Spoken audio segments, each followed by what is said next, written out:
রাজধানীর উত্তরার কামারপাড়ার একটি বাসায় ভয়াবহ বিস্ফোরণে দগ্ধ হয়েছেন একই পরিবারের ৯ সদস্য সহ ১০ জন। এদের মধ্যে ২ শিশু এবং একজন অন্তঃসত্ত্বা নারী রয়েছেন।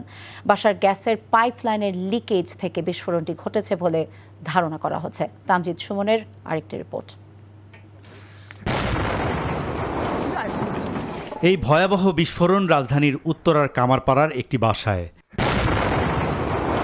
বিস্ফোরণের তীব্রতায় ঘরের আসবাবপত্র লণ্ডভণ্ড হয়ে যায়। আগুন দ্রুত ছড়িয়ে পড়ে পুরো ঘরে।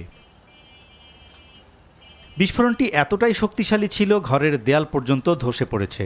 এমনকি পাশের ভবনের দেয়ালের কাঁচও ভেঙে গেছে। প্রত্যক্ষদর্শীরা জানান, খুব ভোরে বিকট শব্দে ভেঙে পড়ে ঘরের দেয়াল।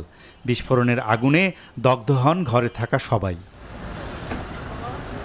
সোনিয়া আক্তার নামের একজন অন্তঃসত্ত্বা নারীর দেহের শতভাগ পুড়ে গেছে। সোনিয়ার বোন জানান, বিস্ফোরণ হওয়া ঘরেই ছিলেন তার পরিবারের ৯ সদস্য। পুরো বাসটা হইয়া পুরো বাসে আগুন লেগে গেছে। আগুন লেগে এরপরে লোক আসলো ৯ জন। সবই মানে অনেক পরিস্থিতি অনেক খারাপ। একই পরিবারের? জি, আমার বোন ভাই সব আমার এক পরিবারের। জাতীয় বার্ন ইনস্টিটিউটের সহকারী রেজিস্ট্রার জানান, দগ্ধ কেউই শঙ্কামুক্ত নন। সবাই আশঙ্কাজনক অবশ্যই, কারণ যেহেতু শ্বাসনালীতে পোড়া আছে। তবে ৭ জন এই আশঙ্কাজনকদের মধ্যে বেশি ক্রিটিক্যাল। ২ জন শিশু আছেন।